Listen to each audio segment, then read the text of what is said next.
శాసనసభ్యులు మిత్రుడు ఎన్ఎన్ శ్రీనివాసరెడ్డి గారికి, మీడియా మిత్రులందరికీ కూడా హృదయపూర్వక నమస్కారం తెలియజేసుకుంటా ఉన్నా. కేటీఆర్ గారు మాట్లాడుతూ ఈ పార్టీ ఫిరాయింపులు జరిగినాయని, దానిపైన ఏదో జరిగిందని, ఫిరాయించిందని మాట్లాడుతూ సిగ్గుందా అనే మాట మాట్లాడాడు. పార్టీ ఫిరాయింపులు జరిగినాయా జరగలేదా ఏంది అనేది అది ఏదున్నా సుప్రీంకోర్టు పరిధిలో ఉంది, వాస్తవాలు అనేది తెలుస్తాయి. అయితే ఎమ్మెల్యేలకు సిగ్గుందని మాట్లాడాడు. ఈ సందర్భంగా కేటీఆర్ను నేను ఒకటే ప్రశ్నిస్తా ఉన్నాను. న్యాయస్థానం ముందున్నటువంటి అంశాన్ని గురించి మాట్లాడుతూ ఉన్నాను. ఏదున్నా న్యాయస్థానం నిర్ణయం తీసుకుంటుంది, స్పీకర్ గారు నిర్ణయం తీసుకుంటారు. సిగ్గుందా అనే పదం ఎందుకు ఇప్పుడు జ్ఞాపకం వచ్చింది కేటీఆర్కు? తెలంగాణ రాష్ట్ర ఉద్యమంలో వందలాది మంది బిడ్డలు ప్రాణత్యాగాలు చేసి తెలంగాణ రాష్ట్రం సాధించుకుంటే వీళ్ళు సిగ్గులేని పనులు ఎన్ని చేసినారు? ఒకటి, వాళ్ళ కుటుంబ సభ్యుడే కదా. అంబేద్కర్ను పొగిడే మాట మాట్లాడుతూ, రాజ్యాంగం గురించి మాట్లాడుతూ, మళ్ళీ అదే కేసీఆర్ పెగ్గులు పోసేటువంటి ఎవరైనా సంతోష్ కుమార్ రాజ్యసభ మెంబర్ ఇచ్చాడు. దేనిలో నిష్ణాతుడు ఆయన? అప్పుడు ఎందుకు సిగ్గు రాలేదు వీళ్లకు? అదొకటే కాదు. రోజు రెండవది, ఒక అంశం కాదు, ఇంత పెద్ద ఎత్తున ఉద్యమం జరిగి వ్యవహారం తీసి తెలంగాణ రాష్ట్రం వచ్చిన తర్వాత ఒక్కటైనా అమరవీరుల ఆకాంక్షలకు సరిపోయినటువంటి పద్ధతిలో ఆలోచన విధానం ఒక్కటైనా పరిపాలన జరిగిందా?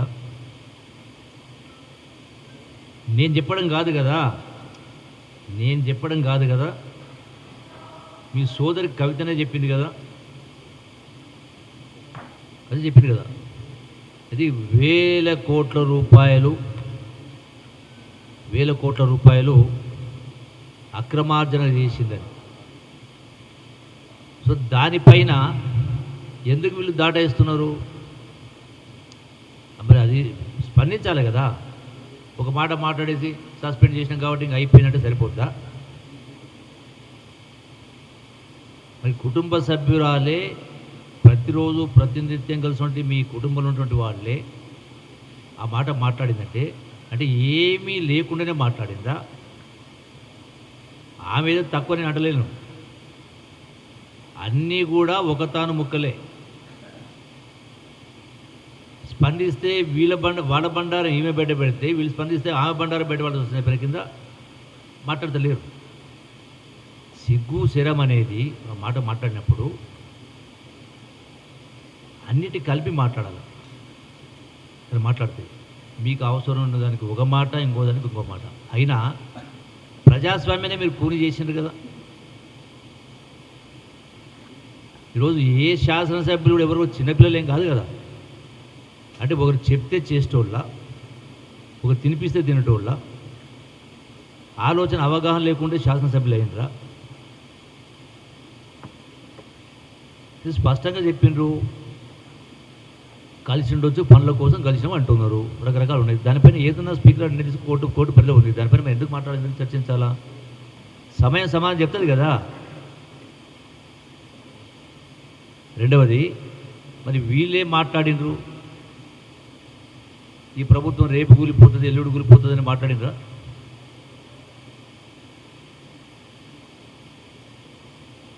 అంటే ఏ లెక్క ప్రకారం మాట్లాడినరు? అంటే ప్రజాస్వామ్యాన్ని కూలి చేయాలనే ప్రయత్నం చేసే కార్యక్రమం చేయడం లేదా? మాట్లాడారు కదా, బీఆర్ఎస్లో మాట్లాడి బీజేపీలో మాట్లాడారు కదా. అయినా కూడా నిర్ణయాలు అనేది ఏదున్నా కూడా చట్ట ప్రకారం ఉంటే చట్టం ప్రకారమే ఉంటాయి. న్యాయం ప్రకారం ఉంటే కోర్టులు ఉన్నాయి, స్పీకర్ నిర్ణయాలు ఉన్నాయి. మరి దీనికి ఏదో సిగ్గు ఉందంటే వాళ్ళు ఏదో చేరినట్టుగా, ఏదో చేర్చుకున్నట్టుగా, ఏదో వాళ్ళు తప్పు చేసినట్టుగా, వాళ్ళు ఏదో నిర్ణయం తీసుకున్నట్టుగా రకరకాల మాటలు మాట్లాడుతూ ఉన్నారు. మరి మీకు ఆ రోజు సిగ్గు లేదా? 88 స్థానాలు గెలిచిన తర్వాత 88 స్థానాలు గెలిచిన తర్వాత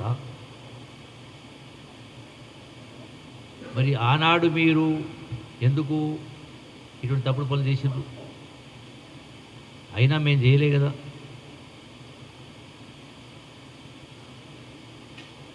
అంటే ప్రజాస్వామ్యాన్ని కూని చేసింది మీరు, కూని చేసే ప్రయత్నం చేసింది మీరు, మళ్ళీ మీరే పెడబబలు పడుతూ సిగ్గుందని మాట్లాడుతూ ఉన్నారు.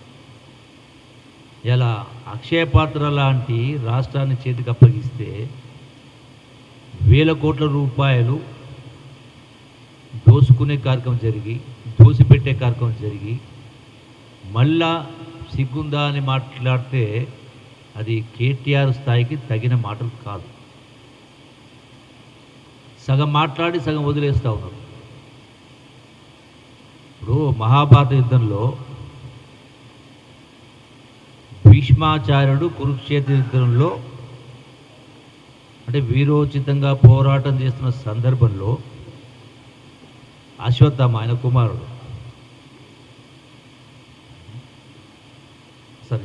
ద్రోణాచార్యుడు మరి అశ్వత్థామ అత కుంజరహ అనే మాట మాట్లాడు ధర్మరాజు. ఎందుకు మాట్లాడతాడు? ధర్మరాజు అంటే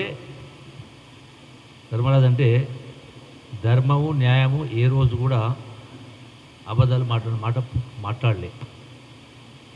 మరి ఆ సందర్భంగా అశ్వత్థామ అతహ అంటే అశ్వత్థామ చనిపోయిండు అని అర్థం వచ్చినట్టుగా మాట్లాడి కుంజరహ అంటాడు. అంటే ఏనుగు చనిపోయింది దాన్ని. అంటే భీష్మాచార్యుని ఆ యొక్క అస్త్రాలు వదిలేసే తీసుకొచ్చే పరిస్థితి చేస్తుంది. లక్ష్యం అనేది ఏదున్నా కూడా ఇలా ప్రజాస్వామ్యంలో ఈ ప్రభుత్వం ప్రజాస్వామ్యబద్ధంగానే చేస్తుంది. ఏదైనా చట్ట ప్రకారమే చేస్తుంది. ఏదైనా కూడా పరిపాలన అంతా కూడా ఇలా వాళ్ళు మేము పనుల కోసం పోయినామంటే కూడా మీరు చేరిండ్రు నిర్ణయం తీసుకోవాలంటే స్పష్టంగా మాట్లాడడం జరిగింది, చెప్పింది కదా వాళ్ళు కూడా. దీనికేదో సిగ్గుందా అన్నట్టుగా, అంటే వీళ్ళు చేసినటువంటి వ్యవహారాలు ఏదో చక్కగా ఉన్నట్టుగా మేమేదో ఈ ప్రభుత్వం తప్పు చేసినట్టుగా మాట్లాడుతూ ఉన్నారు. అంటే ఏ అంశానికి సంబంధించి మాట్లాడినా కూడా ఏదున్నా కూడా స్పీకర్ గారు చట్ట ప్రకారం నిర్ణయం తీసుకుంటారు. సుప్రీంకోర్టు కూడా ఆదేశించడం జరిగింది. అదే ప్రకారం సుప్రీంకోర్టు ఆదేశం ప్రకారం జరుగుతూ ఉంది. ఏదైనా వాస్తవాలు బయటకు వస్తాయి కదా.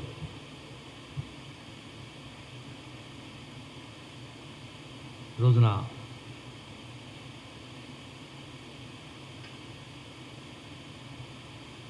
రెండవది, నిన్న నేను ఆదిలాబాద్లో నిన్న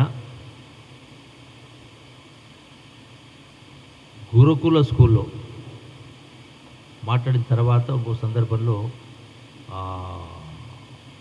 ఒక నియోజకవర్గానికి సంబంధించి యొక్క పంపిణీ చేసే కార్యక్రమం అంటే వెల్ఫేర్ పంపిణీ కార్యక్రమం భాగంగా నేను మాట అన్నా. ఏమన్నా ఇది కూడా ఇట్లే ఉంటుంది, అశ్వత్థామ అతకు జరిగినట్టుగా. నేను అన్నటువంటి సందర్భాన్ని వదిలేసి ఏ సందర్భంలోనైనా నేను 7 పర్యాయాలు పోటీ చేసిన 7 పర్యాయాలు కూడా పోటీ చేసిన సందర్భంలో ఎక్కడ ఏ వేదిక పైన కూడా నేను హామీలు ఇవ్వలేదు. అయినా అన్ని పనులు చేసినా ఏ ఒక్క హామీ ఇవ్వకపోయినా అనే మాట నేను మాట్లాడడం జరిగింది. దాన్ని వదిలేసి మళ్ళీ సిగ్గుందా అని మాట్లాడేటువంటి కేటీఆర్కి సంబంధించినటువంటి సోషల్ మీడియా కావచ్చు, ఇంకోరు కావచ్చు, బీఆర్ఎస్ సోషల్ మీడియా కావచ్చు, దాన్ని వదిలేసి అంటే జూపల్లి గారు అస్త్రాలు వదిలేసిండ్రు, నైరాశ్యలు ఉన్నారు, నిరాశలు ఉన్నారని మాట్లాడుతూ ఉన్నారు. ఏ పార్టీకి తెలియదు అన్నట్టు. అంటే అసలు వాస్తవం నేను మాట్లాడిందండి, వీళ్ళు మీడియాలో ప్రచారం చేస్తున్నది ఏంటి? నేను తప్పు మాట్లాడినా అబద్ధం ఉన్న వాస్తవమే మాట్లాడినా. అయినా కూడా హామీలు ఇవ్వకపోయినా అన్ని పనులు నెరవేర్చిన కాబట్టి మళ్ళీ నన్ను శాసనసభకు పంపించారు. ఇది వదిలేసి ఏదో నిరాశలో ఉన్నారు, నిస్పృహలో ఉన్నారు, నైరాశ్యలో ఉన్నటువంటి మాట మరి వాళ్ళకి సంబంధించినటువంటి సోషల్ మీడియా కావచ్చు, ఇంకా ఏమంటారు దాన్ని చదివేస్తే ఉన్నమతి పోయిందన్నట్టుగా కొన్ని అక్కడక్కడ అంటే అక్కడక్కడ కొన్ని ఛానల్స్ అంటే వాస్తవాలు తెలుసుకోకుండా చేస్తున్నారు, లేకపోతే రాజకీయం కోసం చేస్తున్నారు కింద అంతగాని పరిస్థితి. ఒకటే ఈ రోజున 100% ఇలా మాట్లాడాల్సింది కేటీఆర్ మాట్లాడాల్సింది మొత్తం రాష్ట్రాన్ని అప్పుల కుప్పగా మార్చి ఇలా నెలకు 6,500 కోట్ల రూపాయలు వడ్డీ కట్టే పరిస్థితి వచ్చింది.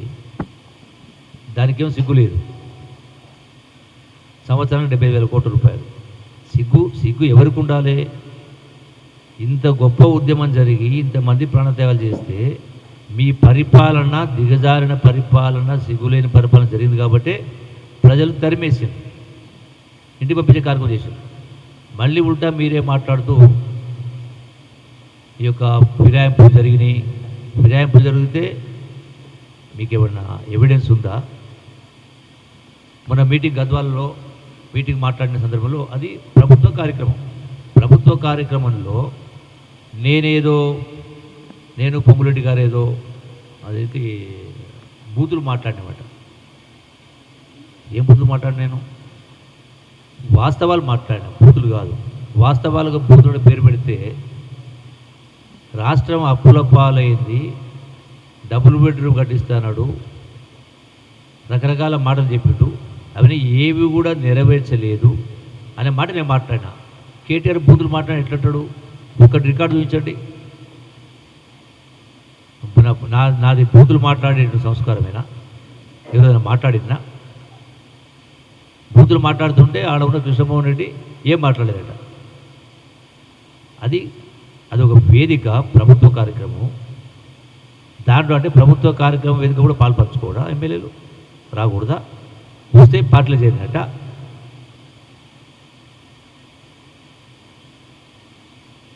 అందుకే ఏమంటారు, చింత వచ్చిన పులుపు చాలన్నట్టుగా ఇంటికి పంపించారు. రేపు తెలుస్తుంది కదా, మళ్ళీ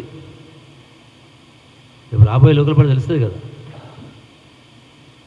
ఈ బండారం తెలుస్తుంది కదా. ఇప్పటికే పార్లమెంట్లో ఒక సీటు రాలే. ఇంతటి ఆర్థిక దుర్బలపరిచిన సందర్భంలో కూడా ఇలా ముఖ్యమంత్రి రేవంత్ రెడ్డి గారి ప్రభుత్వం ప్రతి సంక్షేమ కార్యక్రమాన్ని అభివృద్ధి గారు ముందుకు తీసుకెళ్లే కార్యక్రమం చేస్తాము.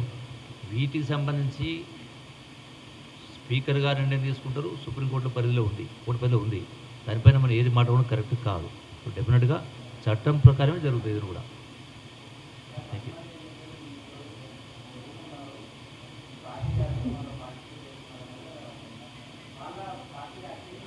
ఇప్పుడు సపోజు నేను రోజు ఊరు తిరుగుతూ ఉంటా,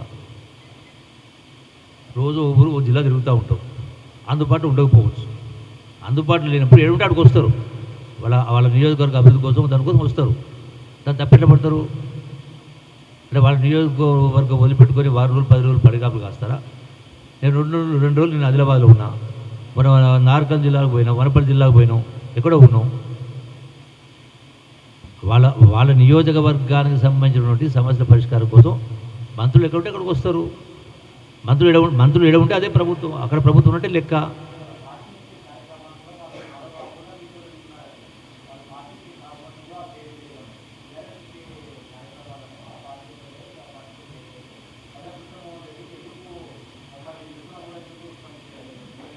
అరే అది మీ ఇద్దరి మధ్యలో ఉంటే అంటే మీ మైత్రి అంత గొప్పగా ఉన్నది, మరి మీ సఖ్యత అంత గొప్పగా ఉన్నది.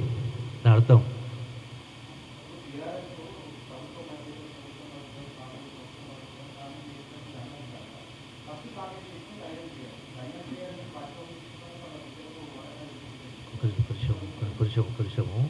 కొంచెము ఇంతకుముందు మీకు ఉదాహరణ చెప్పిన ఇది ఒకటే లెక్క. దీనికి సంబంధించి ఎవరు ఏ పార్టీలో కూడా చేరలేదు. చేరితే చట్టం తన పని దాన్ని చేసుకోబోతుంది. స్పీకర్ గారు నిర్ణయం తీసుకుంటారు. వాళ్ళ ఆరోపణకు ఆధారం ఏంది? మీతో పాటు వచ్చిండ్రు అని. అరే నేను ఇప్పుడే చెప్తే మీకు వాళ్ళ పనుల కోసము మంత్రులు ఎక్కడ ఉంటే ప్రభుత్వం అక్కడ ఉంటే లెక్క కలవడానికి పోతారు. మీకు తెలుసో తెలియదో బలవంతం కేసు కూడా తీసేసారు. మీకు కనపడ్డది టీవీ మాత్రమే.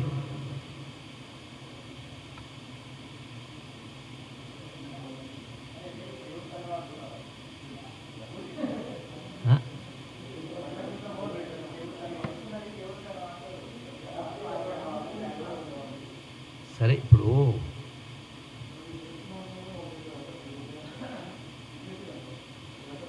అదే మీరు చూపించినటువంటి సందర్భం ఎవరైనా తీసుకొచ్చేస్తే బలం చేస్తే కూడా ఇష్టం లేకుండా చేస్తే పరిస్థితి పక్కకు పడేస్తారు. ఓకే,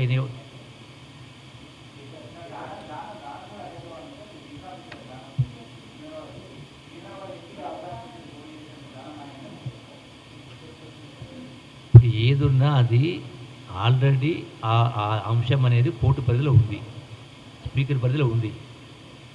నేను ఒక మాట అంటే సిగ్గుండాలి అనే మాటకు నేను చెప్తా ఉన్నా.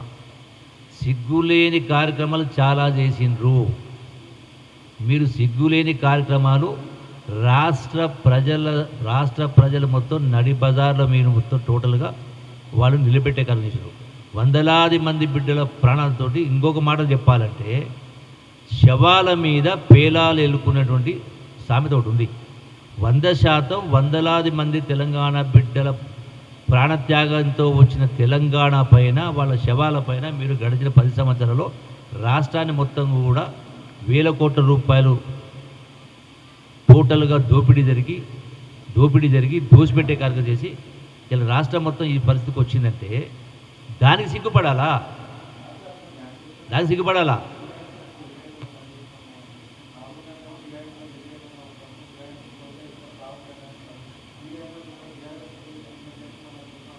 అరే సందర్భం రకరకాల సందర్భాలు ఉంటాయి. అట్లంటే నేను కూడా కాంగ్రెస్ నుంచి ఆనాడు బీఆర్ఎస్ నేను పోయిన సందర్భం ఏంది? తెలంగాణ ఇప్పుడు రాకపోతే మళ్ళీ 100 ఏళ్ళైనా రాదు, తెలంగాణ ఉద్యమం ఆరిపోవద్దని చెప్పని ఆనాడు రాజీనామా చేసి పాదయాత్ర చేసినాం. 10 సంవత్సరాల తర్వాత నేను మళ్ళీ కూడా బీఆర్ఎస్ మళ్ళీ కాంగ్రెస్కి వచ్చిన. ఎందుకు వచ్చినా అంటే 10 సంవత్సరాల నిర్వాహకం చూసి, వాళ్ళ పరిపాలన తీరు చూసి, అన్ని రంగాల్లో విఫలమైన పరిస్థితిలో రాష్ట్రం నాశనం అవుతుందని కింద తెలంగాణ రాష్ట్రం ఇచ్చిన సోనియా గాంధీకి కాంగ్రెస్ పార్టీ అధికారం రావని నేను మళ్ళీ కాంగ్రెస్ పార్టీకి వచ్చిన. అయితే నేను తప్పు చేసినట్ట, నేను పార్టీ మారినా తప్పు చేసినట్ట ఎట్లా మాట్లాడతారు? అందుకే ప్రతిదానికి సందర్భం ఉంటుంది. సందర్భాన్ని వదిలేసి వ్యక్తిగా నిన్ననే ఆదిలాబాద్ మాట్లాడితే ఆదిలాబాద్లో నేను ఎన్నడూ హామీలు ఇవ్వలేదు కానీ అన్ని పనులు చేసిన, అందుకే నేను మళ్ళీ పంపిండు అసెంబ్లీకి అనే మాట చెప్తే ఏదో నైరాశ్యత వచ్చింది, ఇంకేదో వచ్చింది అంటే దీన్ని ఏమంటారు? ఇలా సోషల్ మీడియాలో బీఆర్ఎస్ పార్టీ వైరల్ అవుతుంది. ఇంకా కొన్ని టీవీ ఛానల్స్ కూడా వస్తూ ఉంది. ఏంది ఇది అంటే ఏంటిది ఇది అంటే వాస్తవం ఒకటి ఉంటే ప్రచారం అనేది ఇంకోటి జరుగుతూ ఉంది. సేమ్ అది కూడా అంతే, కేటీఆర్ కూడా అంతే.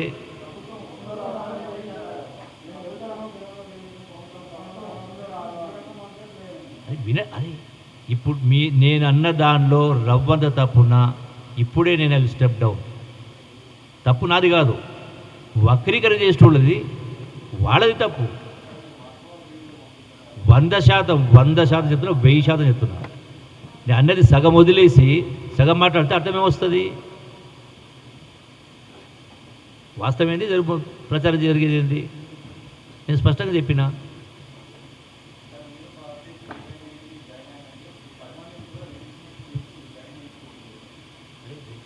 జాయినేగా కోర్టు చట్టంలో ఉంది, కోర్టు తీర్పులో ఉంది, స్పీకర్ పరిధిలో ఉంది. జాయిన్ అయ్యగాలి వాళ్ళు చెప్తుంటే మీరు జాయిన్ అయ్యాక ఎందుకు వస్తుంది షోకి?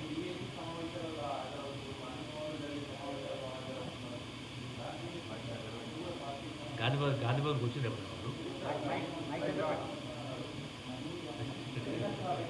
అరే సరే నేను చెప్తే కదా. ఇప్పుడు ఒకవేళ పని కోసం వస్తే వచ్చి ఉండొచ్చు, మంత్రి నాకు దొరుకుతాడు, అరే మంత్రి జూబల్ దొరుకుతాడు, 4 రోజులు అయింది, మరి సత్తరా వాళ్ళు 4 రోజులు అయింది మంత్రి దొరుకుతలేడు, అర్జెంటుగా ఆ నియోజకవర్గం తాగునీటి సమస్య ఉంటే ఇంకోటి ఉండొచ్చు.